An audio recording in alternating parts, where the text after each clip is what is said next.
मेरा नाम है करण भाटी और मैं आज आपके सामने प्रस्तुत कर रहा हूँ RMSSB राजस्थान भूगोल JEE भर्ती 2020 मैकेनिकल डिग्री, जिसका एग्ज़ाम लगा था 13/12/2020 पहली पारी।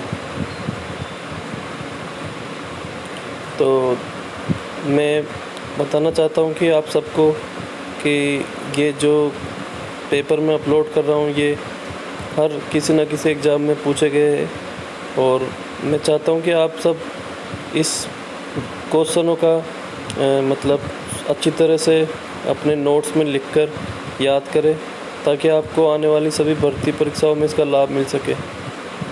ये रिपीटेड क्वेश्चन है, तो मैं चलिए आपका टाइम ना ख़राब करके मैं आपसे पहला क्वेश्चन पूछता हूँ। निम्न में से किस स्थान पर इंदिरा गांधी नहर परियोजना से पेयजल नहीं पहुँचाया जाता? तो आपके सामने ऑप्शन है ए जोधपुर, बी पाली, सी बाड़मेर, डी बीकानेर। तो इसका राइट आंसर हो जाएगा बी पाली। नेक्स्ट क्वेश्चन है, भेड़ की किस नस्ल को भारतीय मरीना को नाम से भी जाना जाता है? आंसर है ए पूगल, बी नाली, सी मगरा और डी मालपुरा। तो इसका राइट आंसर है मगरा। मैं आपको बताना चाहूँगा भेड़ की राजस्थान में 10 प्रकार की नस्लें हैं, जिसमें से ये मगरा भेड़ को भारतीय मरीनों के नाम से जाना जाता है। और अगला क्वेश्चन है आपके सामने, निम्न में से कौन सा सम्मेलन मरुस्थलीकरण की रोकथाम के लिए कार्य करता है? इसका आंसर हो जाएगा UNCCD। अगला क्वेश्चन है, राजस्थान की निम्न में से किस देशी रियासत ने सर्वप्रथम वन संरक्षण की योजना लागू की थी? तो इसका ऑप्शन है ए जयपुर, बी जोधपुर, सी कोटा, डी मारवाड़। तो इसका राइट आंसर हो जाएगा बी जोधपुर। नेक्स्ट क्वेश्चन है, राजस्थान में निम्न में से कौन सी एक भूजल ब्लॉक की श्रेणी में नहीं है? तो ऑप्शन है ए अर्धक्रांतिक, बी अति संदोहित, सी न्यून संदोहित, डी सुरक्षित। तो इसका राइट आंसर हो जाएगा सी न्यून संदोहित। नेक्स्ट क्वेश्चन है, पहाड़ी मृदा राजस्थान में पाई जाती है? इसके ऑप्शन है ए उदयपुर सिरोही, बी सिरोही अजमेर, सी उदयपुर कोटा और डी कोटा सिरोही। तो आपको अगर थोड़ा बहुत राजस्थान जीके के बारे में नॉलेज है तो आप पहाड़ी मृदा से थोड़ा अनुमान लगा लोगे उदयपुर और सिरोही के बारे में। तो इसलिए इसका राइट आंसर हो जाएगा उदयपुर सिरोही। देखिए, इसमें सी और डी जो 2 ऑप्शन है वो तो वैसे भी अपन एलिमिनेट कर सकते हैं, क्योंकि कोटा जो है वो दक्षिणी प्रदेश में आता है, तो कोटा सी में भी है और डी में भी है। अगर हम बात करते हैं अजमेर की, तो अजमेर आता है पूर्वी राजस्थान के अंदर, लेकिन अगर हम बात करते हैं उदयपुर सिरोही की तो ये पहाड़ी मृदा है, तो ये दक्षिणी पूर्वी राजस्थान के अंदर आता है। नेक्स्ट क्वेश्चन की हम बात करते हैं, चंबल नदी राजस्थान में निम्न में से किन जिलों की सीमा बनाती है?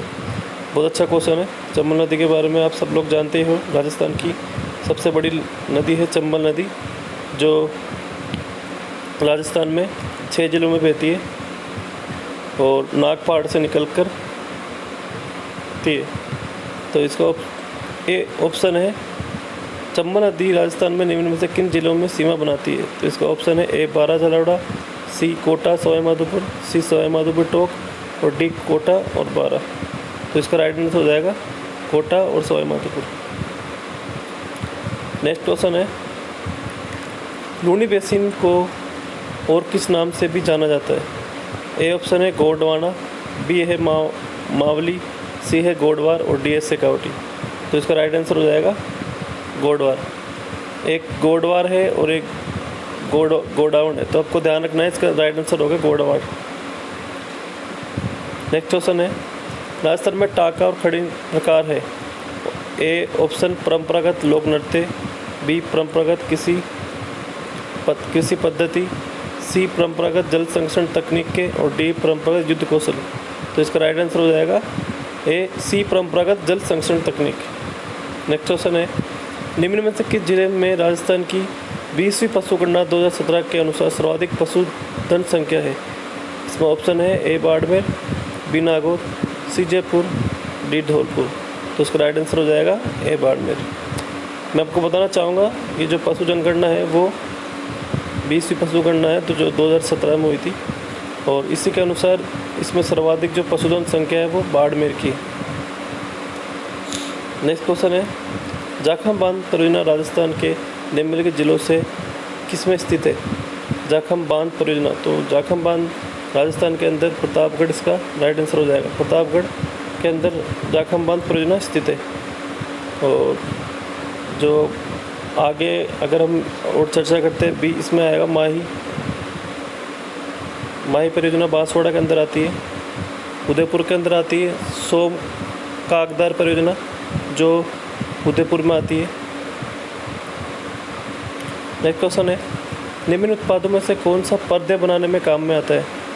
पर्दे बनाने में काम में आता है। ए ऑप्शन है खस, बी है तेंदू, सी है झाबुई और डी है आंवला।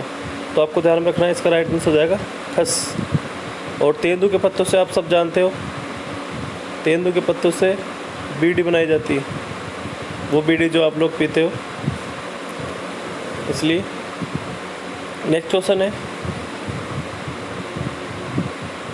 निम्नलिखित में से कौन सा यूनेस्को की विश्व विरासत स्थल सूची में है? इसका ऑप्शन है ए रणथंभौर बाघ परियोजना, बी केवलादेव राष्ट्रीय उद्यान, सी चंबल घड़ियाल अभयारण्य, डी राष्ट्रीय मरु उद्यान जैसलमेर। तो इसका राइट आंसर हो जाएगा केवलादेव। मैं आपको बताना चाहूँगा केवलादेव 1985 के अंदर यूनेस्को की विश्व विरासत सूची में शामिल किया गया था। और यूनेस्को की विश्व विरासत सूची में केवलादेव के अलावा एक झील, सांबर झील, जो 1990 में स्थापित की गई थी यूनेस्को की श्रेणी में। तो आपको याद रखना है सांबर झील और केवलादेव राष्ट्रीय उद्यान।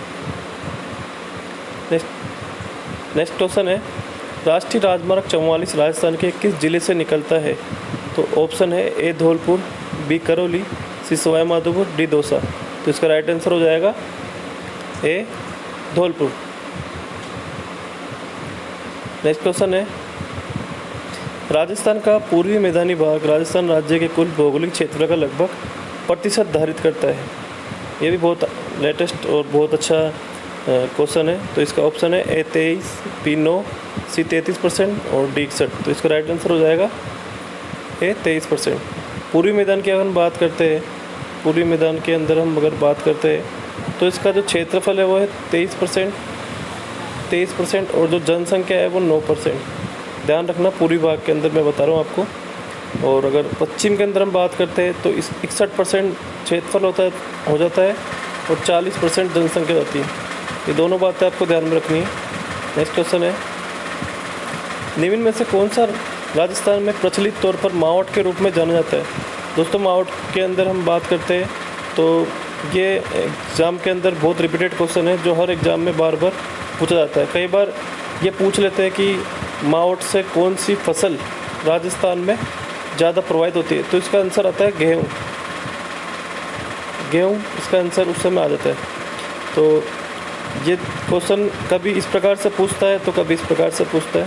और आपको बताना चाहूँगा, मावट जो होती है वो सर्दियों की बरसात होती है। मावट जो सर्दियों में होती है उसको मतलब मावट बोलते हैं, और ये होती है ज़्यादातर अक्टूबर से नवंबर। अब नेक्स्ट क्वेश्चन है, राजस्थान में मरुस्थल का प्रयाण प्रक्रिया का संबंध है? ए मरुस्थल में चरम तापमान, बी मरुस्थल का विस्तार, सी मरुस्थलीय भूजल स्तर में गिरावट या डी मरुस्थल में शीतकालीन वर्षा। तो इसका राइट आंसर हो जाएगा मरुस्थल से विस्तार। नेक्स्ट क्वेश्चन है, निम्न में से कौन सा केंद्र जिप्सम का बाड़मेर स्थित उत्पादक केंद्र नहीं है? बहुत शानदार क्वेश्चन है, बहुत अच्छा क्वेश्चन है। जिप्सम के बारे में पूछा गया है। जिप्सम, अगर आप जिप्सम के बारे में बात करते हैं तो जिप्सम आपको जामसर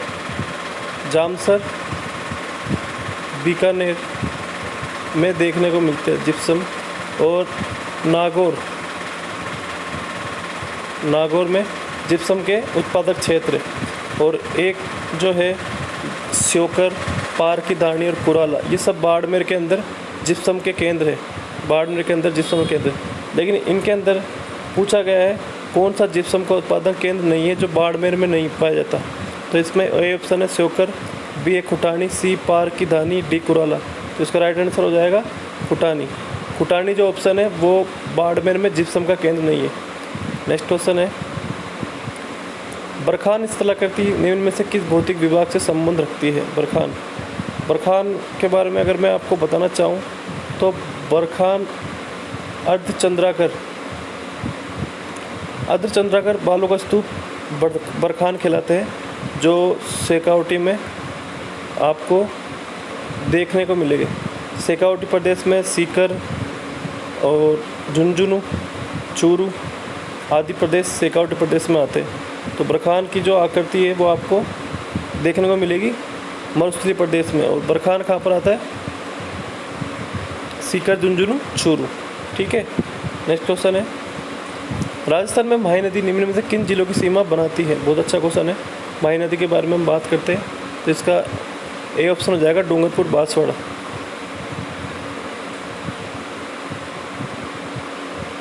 तो दोस्तों ये हमारे सामने थे जेन भर्ती का पेपर और हमने 2 मॉडल पेपर या 2 पेपर हमने निकाल लिए हैं। नेक्स्ट क्लास के अंदर हम चर्चा करेंगे आने वाले तीसरे हमारे एग्ज़ाम जो 6 दिसंबर 2020 को आयोजित किया था। तो दोस्तों कैसी लगी आपको हमारी ये यूट्यूब की दूसरी क्लास? और सभी जो भाई मेरी क्लास देख रहे हैं प्लीज़ सपोर्ट करना और क्लास को ज़्यादा से ज़्यादा शेयर करना। और ये मैं फिर आपको बताना चाहूँगा, ये क्वेश्चन रिपीटेड क्वेश्चन है जो हर एग्ज़ाम में पूछे जाते हैं, आप इनको देखना। और आपको मेरी क्लास अच्छी लगती है तो प्लीज़ मेरे चैनल को सब्सक्राइब करना। Thank you guys.